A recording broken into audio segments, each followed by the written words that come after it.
नमस्कार, मैं अजय सिन्हा स्वागत करता हूं आपका प्राइम टीवी में। आज बात करेंगे उत्तर प्रदेश में आपराधिक इतिहास की और जो अपराध लगातार उत्तर प्रदेश में हो रहे हैं, यानी अपराध की पृष्ठभूमि की, जो उत्तर प्रदेश में कई दशकों से स्थापित है और उसकी गूंज हाल फिलहाल देखने को मिलती रही है। ताज़ा मामला चित्रकूट की जेल में एनकाउंटर का है। एनकाउंटर से पहले एक अपराधी जो दुर्दांत अपराधी है, उसने दो दुर्दांत अपराधियों की हत्या कर दी, जिसके बाद पुलिस ने हत्यारे का एनकाउंटर कर दिया। हम बात कर रहे हैं पश्चिमी यूपी के दुर्दांत अपराधी मुकीम काला और मेराज अहमद खान की हत्या की। ये दोनों ही दुर्दांत अपराधी रहे हैं। मेराज अहमद खान जहां पूर्वांचल का दुर्दांत अपराधी रहा है, वहीं मुकीम काला पश्चिमी यूपी के कैराना और सहारनपुर का दुर्दांत अपराधी रहा है। इन दोनों की हत्या जिसने की, वो खुद एक दुर्दांत अपराधी, नामी अपराधी और कई मामलों में वांछित अपराधी रहा है। ये तीनों चित्रकूट जेल में बंद थे। बता दें, अंशुल दीक्षित नाम के एक दुर्दांत अपराधी ने मुकीम काला और मेराज अहमद खान की गोली मारकर हत्या कर दी, जिसके बाद पुलिस ने मोर्चा संभालते हुए अंशुल दीक्षित की हत्या कर दी। बात यहीं खत्म नहीं होती है। 2017 में मुख्यमंत्री के रूप में योगी आदित्यनाथ ने शपथ ली। योगी आदित्यनाथ ने जब शपथ ली तो उनका पहला जो काम था, जो उनका पहला वक्तव्य था, वो ये था कि उत्तर प्रदेश की भूमि को अपराध मुक्त कराना है। जब उन्होंने शपथ ली तो उनका साफ पुलिस अधिकारियों को निर्देश था, जनता के नाम संदेश था कि जितनी जल्दी हो सके उत्तर प्रदेश की भूमि को अपराध मुक्त, भय मुक्त बनाना है। उन्होंने भ्रष्टाचार से लेके अपराध पर जीरो टॉलरेंस की नीति की बात कही।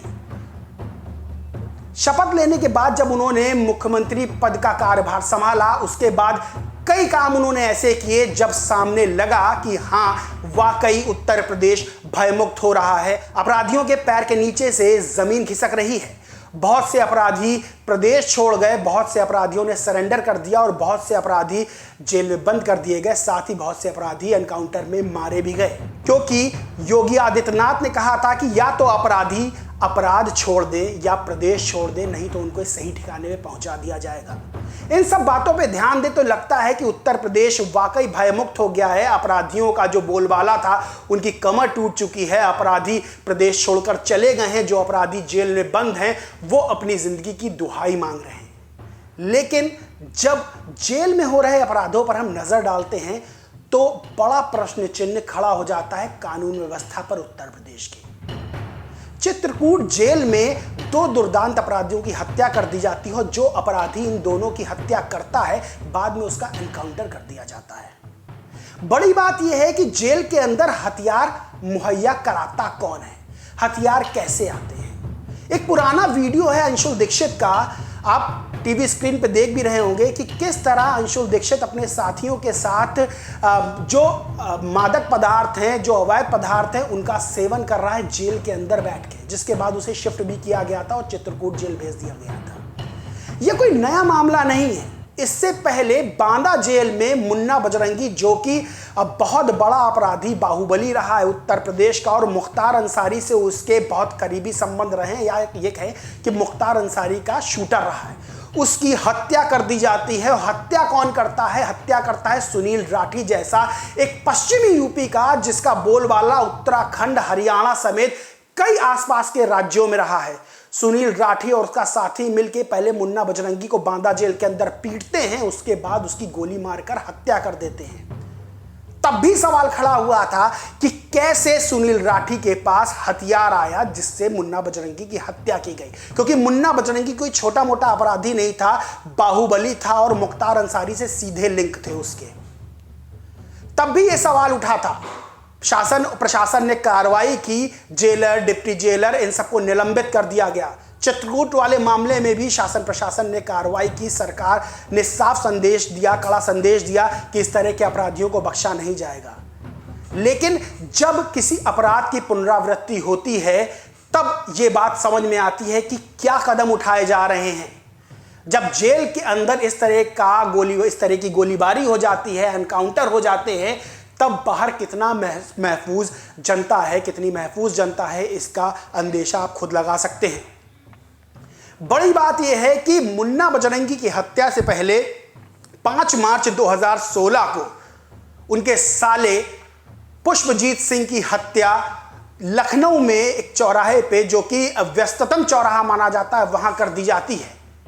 उनके साथ उनका एक मित्र जो कि इंटर कॉलेज टीचर था, उसकी भी हत्या गोली मार के कर दी जाती है।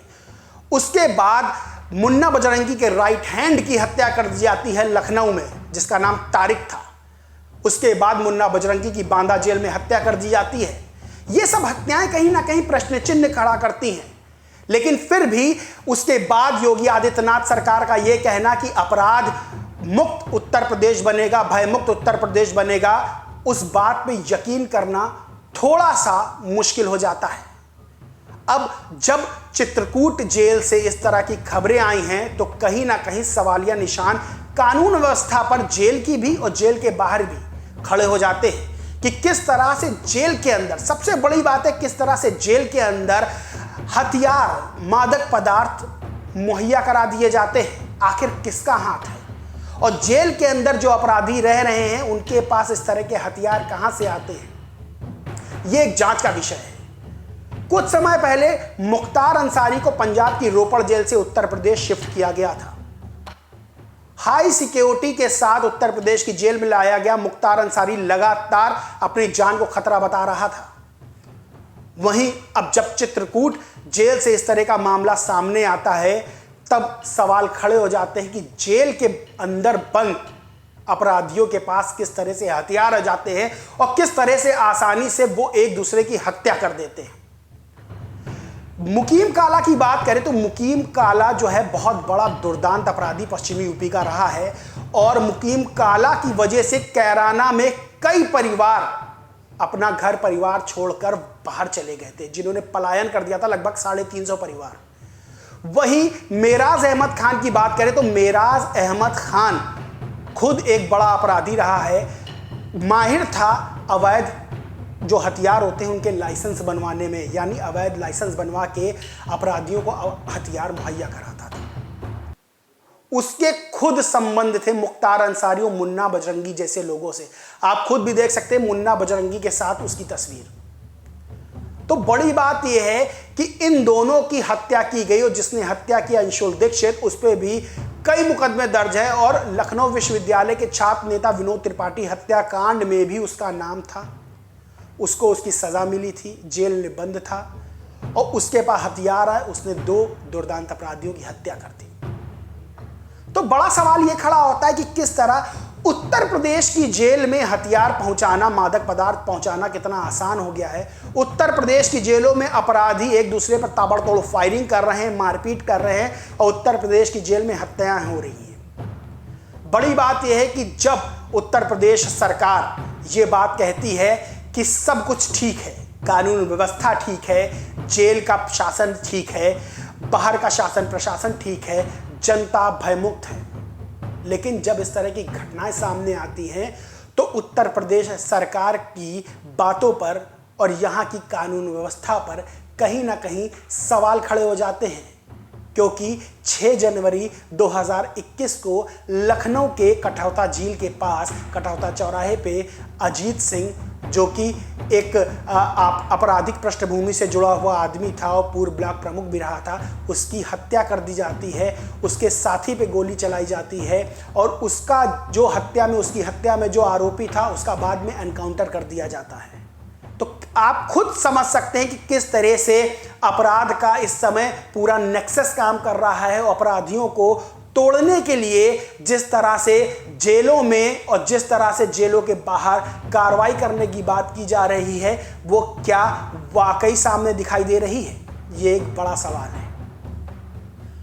लेकिन हम लोग उम्मीद यही करेंगे कि उत्तर प्रदेश की योगी आदित्यनाथ सरकार में उत्तर प्रदेश भयमुक्त रहे, अपराध मुक्त रहे, और जो अपराधी खुलेआम निडर घूम रहे हैं वो जेलों में बंद रहे, और जेलों में बंद रहे कि इस तरह की घटनाएं सामने ना आए। क्योंकि इस तरह की जब घटनाएं सामने आती हैं तो सवाल 2 खड़े होते हैं कि अपराधियों को अगर जेल के अंदर हथियार इतनी आसानी से मुहैया हो जाते हैं, वो भी ऑटोमेटिक हथियार, तो जेल के बाहर कितनी आसानी से अपराधियों को हथियार मुहैया हो सकते हैं। आज के एपिसोड में बस इतना ही। आगे फिर हम एक नए मुद्दे के साथ आपके सामने आएंगे। तब तक के लिए इजाजत दीजिए। धन्यवाद।